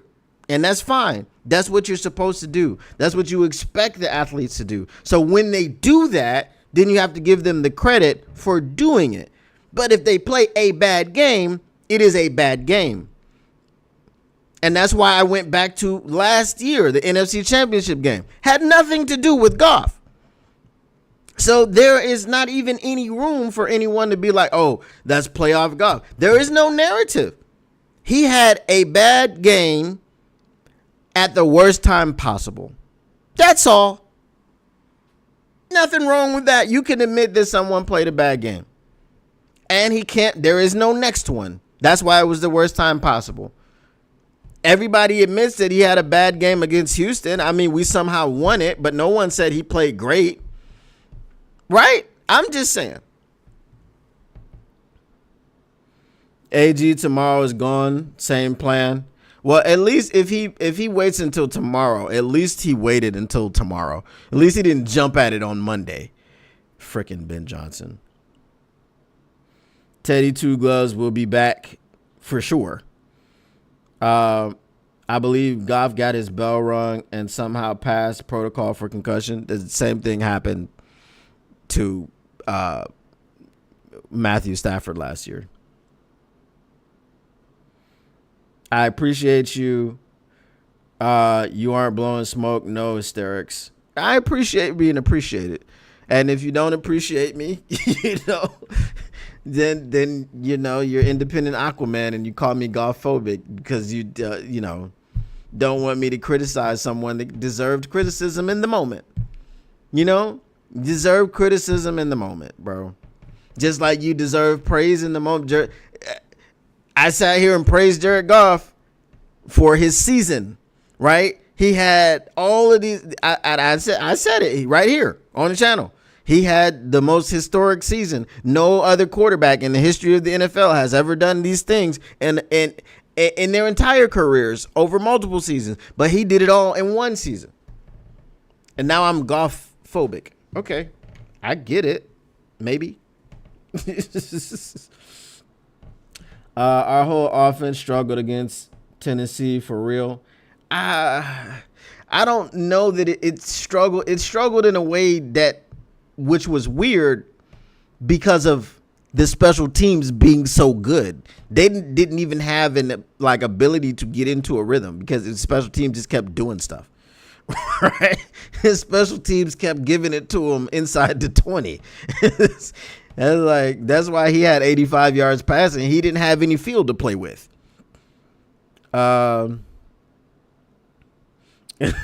Salty pork chops. Ben Johnson left quick, didn't want the blame scapegoat. I feel like that was part of it, right?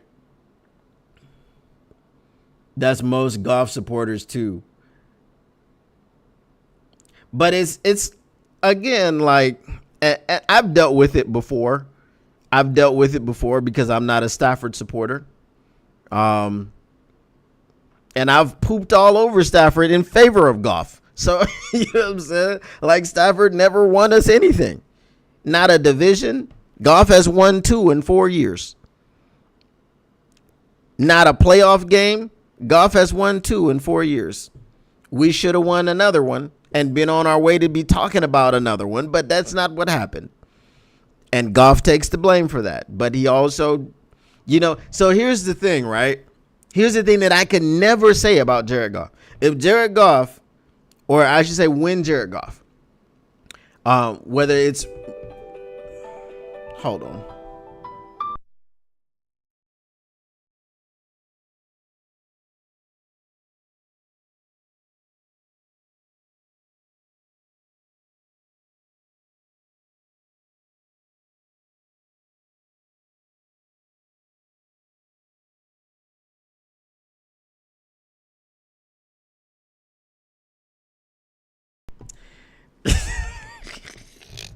So that's a guy that's been trying to get me to build a website for him for the past 6 months, but actually has never tried to get me to build one because he doesn't want to pay. Yeah, it's interesting. I don't have his number saved. If I had it saved, then I wouldn't have answered. But anyway, what was I saying? Yeah, the thing that I'll never be able to say about Goff, whether he leaves, I don't think he'll leave via trade, whatever, retires a Lion. The thing I'll never be able to say about Jared Goff is that he never won anything in Detroit.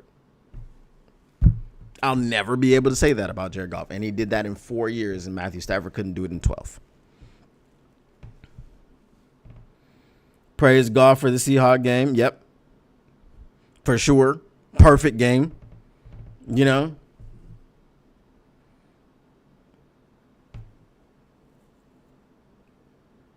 You drank a lot of the top out. All right, Jake Cruiser. Be easy, my guy. Go ahead and get you some sleep. The defense and the special teams. Yep. For the Titans game. Ben Johnson already had a DC picked out. That man was leaving since the week before last. 100%. He was gone. It was like, hey, he came out the locker room into the hall. It was like, hey, Dennis, you ready? All right, man.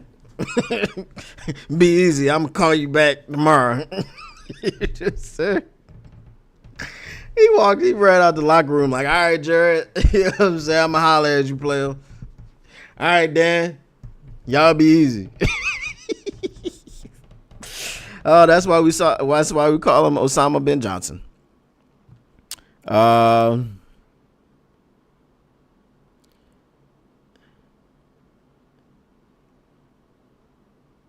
Here we go, Taylor May. If it was that easy, it would not have been done for the first time in the history of the NFL. I'm just saying.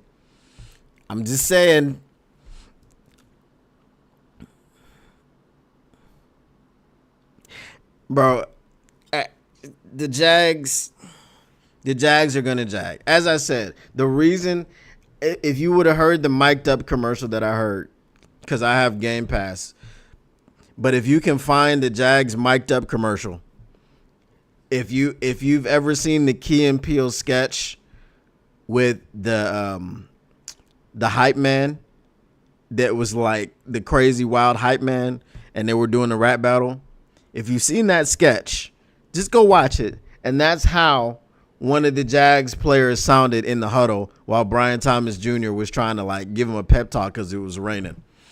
He was like, ah, I was like, what? That's why y'all lose, because y'all do stuff like that on game day.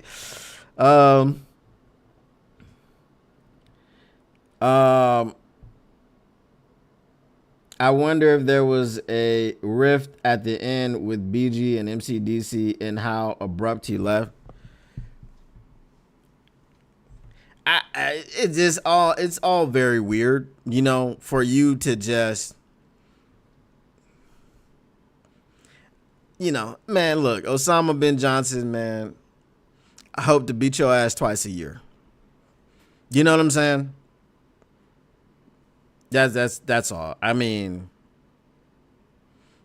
I can't understand. Like really, Chicago? Really, Ben Johnson? Really? All these seats. I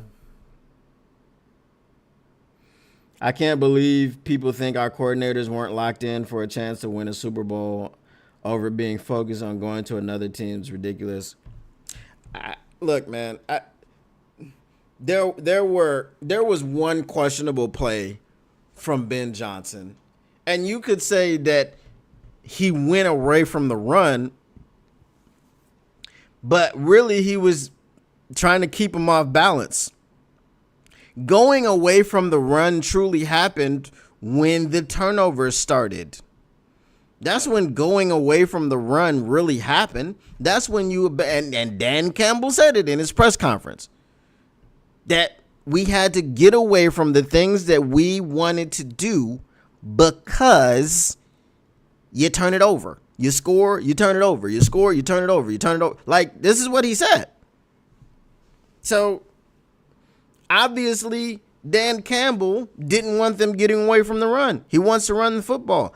Jahmyr Gibbs, as I said, 7.7 yards a carry. Was at one point 10 yards plus per carry. They could do nothing with Ja. Ja was like, let me step to this hole. Excuse me, sir. I need to get by. Yeah, you're in my way. Just go over there. go sit your ass down somewhere. Sit your $2 ass down somewhere before I make change. Hashtag if you know, you know. Use the hashtag. I hope he goes 0-17. I hope he's the next Hugh Jackson for the Browns. That would be great, bro. That would be great.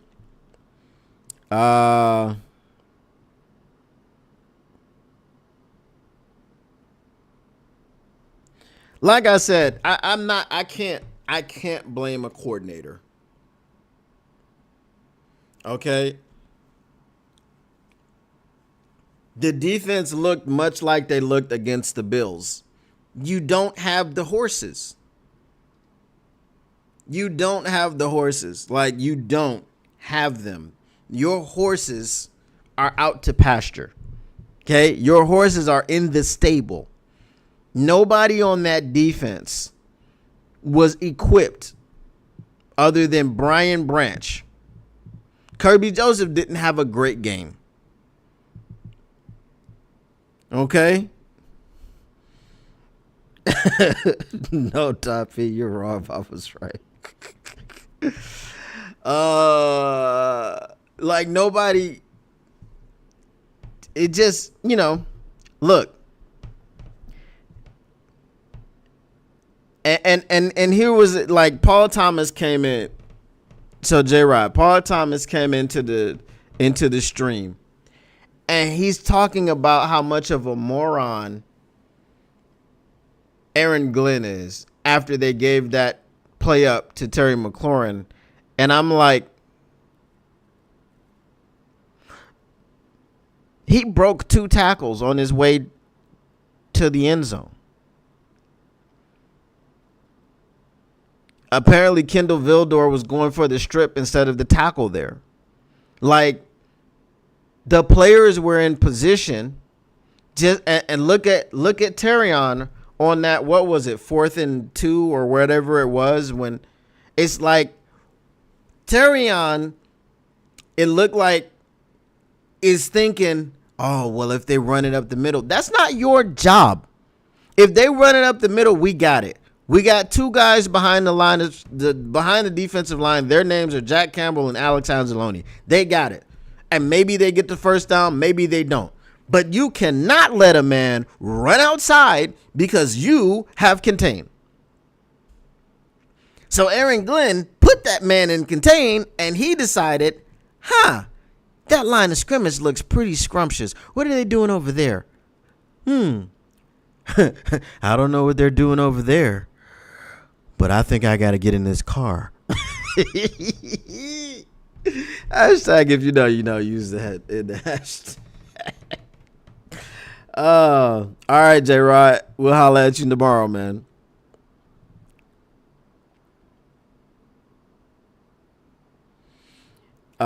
Celine says, watch the whole game in this stream and saw the players not executing plays. Right. That's what we saw. Terry McLaurin tossed Kirby like he was a dish rag.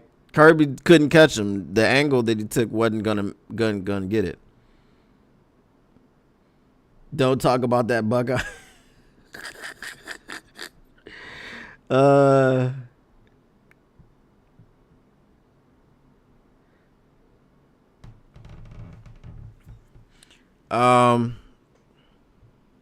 Bro, I mean, it is what it is. So I guess this is the off season. Sucks. It sucks really bad. But anyway, I'm gonna go ahead and stab out. We had an eventful stream. We got our super chats in. First super chat I ever received. So shout out to J-Rod. Not J-Rod, sorry. Shout out to Justifan. Shout out to Braylon Dennis. Shout out to Braylon Dennis for finding me, because he's over there. You know, he's over there. But he's been over there for a while. So I don't think he's leaving, but he's been over there. So we had that. I was called golf phobic for making a very clear, well, it wasn't really concise, but it was very clear and well thought out argument about how Jared Goff deserves some blame for turning the ball over 4 times in an NFL playoff game where you lose by 2 touchdowns. I mean, if Lamar Jackson deserves some blame for turning the ball over twice in an NFL playoff game in which you lost 2 points, and the reason that you were down by the 8 was because your tight end, who's usually sure-handed, fumbles for the second time in his career at the worst possible time. Does that mean that Mark Andrews sucks? Am I calling him a bum? No, not at all. He just made a bad play, and then he had another chance, and he went down there and dropped a wide open pass, falling back into the end zone for the 2-point conversion. Does that make him a scrub? No. He just had the worst sequence of his life at the wrong time. And that's okay. It happens. Sports involves humans. You know, sports involves humans. So it is what it is. What do you think they're going to do in the draft? Motown Mitch, man, I don't even know. I'm telling y'all, join the Discord, man. Send me some names of some players that I need to look at, because college football has been not on my radar at all. Tactical Sport with the $4.99 says FBJ. Appreciate you, Tactical Sport. Oh, man. I appreciate the love, man. I don't know, bro. I don't know what they're going to do in the draft. Like I said, y'all shoot me some players. I don't want to look at no Jack Sawyer tape, man. If they draft them, they draft them. Don't care. He's a Ohio State Suckeye. I'm not going to sit up here caping for him live on air. So if they do it, they do it. They don't, they don't. It's super early, but what position we going to pick first in the draft? I hope what we pick first is a freaking edge. I've heard Princely, that's his name, Princely, not Kingsley. That's cool, right? Princely. I've heard him. I'm going to look at him some. Man, it ain't even the freaking Super Bowl, man. And we talking about, we should be used to this as Lions fans, but we have reached into a realm where this, you know, the draft is our Super Bowl is not it anymore. And that's the thing that we should all be able to look at as we try to get over this loss, is the fact that we're not in that situation anymore. But if we want to be with the Baltimores, if we want to be with the Bills, the Buffaloes, the Kansas Cities, we've got to have a team that can win every single year. And I think we have that team, but we also need to be making some improvements, especially on the defensive end. And this is something I was going to say earlier, but I didn't get a chance to say it because I started getting attacked. I'm tired, man. I'm tired of looking at other teams. Like, look at the Rams. That Jared Verse pick is hurting so much. It is an open wound now, okay? Look at the Rams. They lost Aaron Donald and were supposed to be scrubs and retooled the whole defensive line in like one draft. Or was it 2? Because they had Bryant Young and Kobe Turner. They had those guys before. But, I mean, Braden Fisk and freaking Jared Verse. Okay? And that's the thing, though. Brad Holmes comes from that place. Now I think, hopefully, that Brad Holmes goes, okay, let me pull back from where my roots are and see. Because the Rams had their offense already. They had the offense. They just needed to get that defensive line straight because we lost Aaron Donald.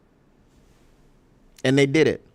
So, defensive line, defensive line, defensive line, defensive line, defensive line, defensive line. Because we can't sack the quarterback. Die line, die line, die line, die line, die line. Because I spit hot fire. Hashtag if you know, you know. Use the hashtag. Let's see. Walter Nolan from Ole Miss is good too. All right, I'll keep him in mind. He's a D tackle that played next to Princely. Well, bring him in because we also need a defensive tackle. we need to, you know, I mean, we're going to have some people back, but again, we're talking about knees. We're talking about Mekhi Wingo, a knee. We're talking about Rodrigo, knee. We're talking about Derek Barnes, knee. And do they sign Derek Barnes again? I don't know. You know what I'm saying? So, still say CB myself. Rick did nothing. Is Davis coming back? I would like to have Carlton Davis back. I've said this throughout the season. I think they should have re-signed him already. But if they don't re-sign him, then we get a 3rd round compensatory pick, and then we'll have 2 picks in the 3rd round. And we came into the league without any. So, I mean, into the season. We got spoiled. Yes, indeed. We did get spoiled, but I want to be spoiled. You know what I'm saying? I want to be spoiled. I want to have. I want to have that, you know, feeling of my team can make it every year. Not, well, we're 1 draft away, or we're 2 drafts away, or 3. You know what I mean? Hey, we get 2 good drafts and 2 good free agency signing periods. Look out. We'll be contending for the wild card. You know, I'd rather be where we're at. Yeah, it sucks when you lose. It hurts more, but it hurts more because you expected more and you had those expectations. So, Chappelle Show. I'm just watching the QBs get down the rest of the way. I honestly have no more cares about who does what. You know, if Mahomes wins, then we get to witness history. You know, whatever. I don't care. I just don't want the Eagles to win the Super Bowl because I have a friend from Philly, and I don't know. But his house is going to be held this week because somehow his son is a Commanders fan. I talked about them before. I don't know how that works, but that's going to be interesting stuff. But my son is a Chiefs fan, and we don't have that opportunity. We don't have that opportunity to go head-to-head in the house. I was robbed of that.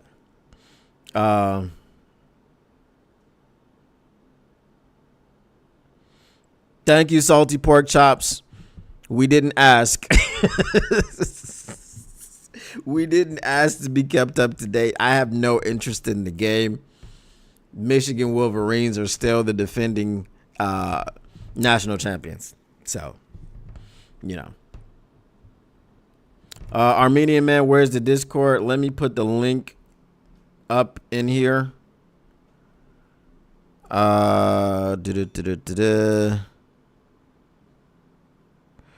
Hopefully it still works. I don't know when they expire. If it expired, I'll just get you another one.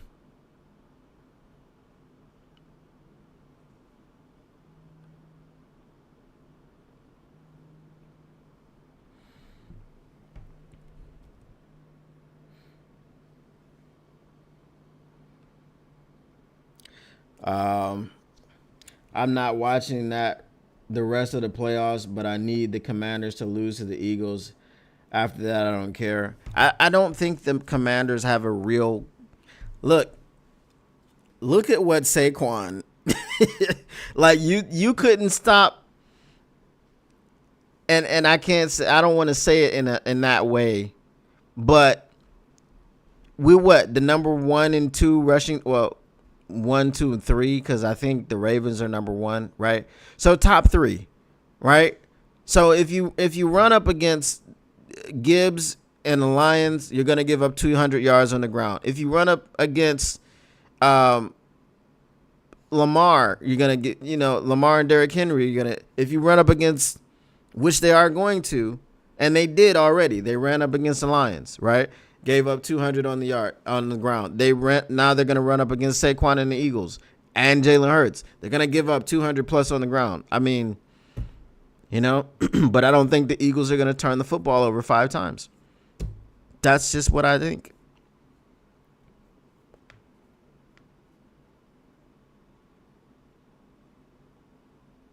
Same program that Sanders still kid. Yes, University of Michigan is where Mikey Sanders still played.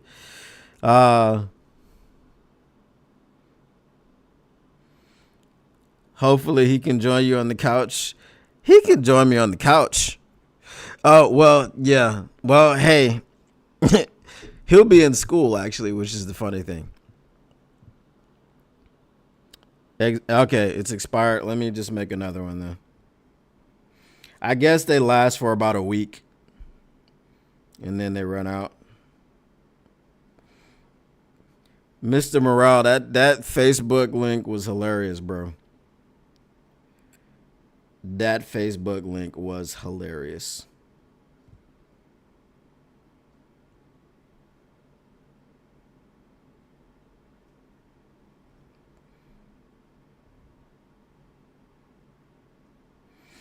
All right, so the new one.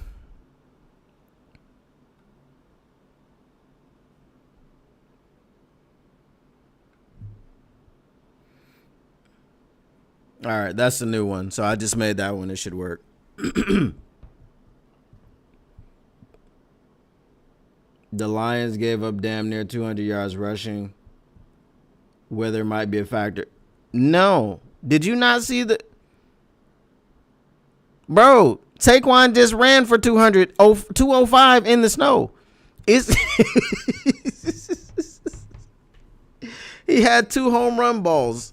One of them was, 50? The other one was, 78 or something like that?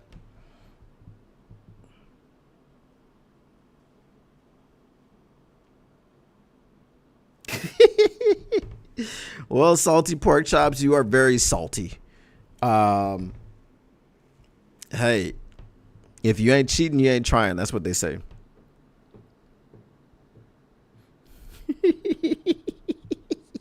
Yeah, that Kyler Murray joint had me rolling. I was like,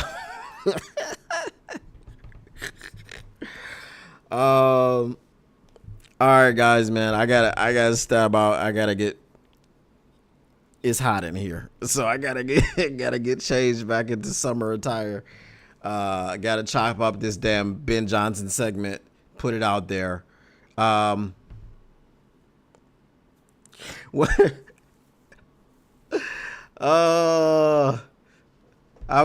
Should I put Ben Johnson in a turban and a beard?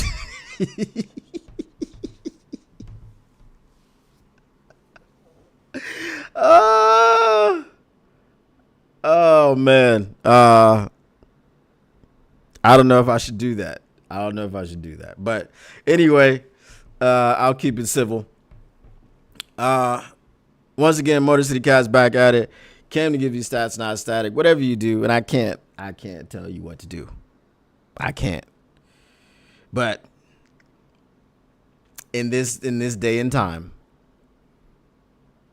when we're about to lose our minds, just make sure.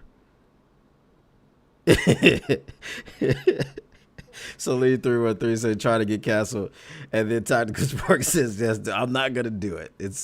I can't. It's too risky. It's too risky. I can't do it. Can't do it. But whatever you do, keep your Lions news pragmatic. If you do that, you can forget about Robert Salah.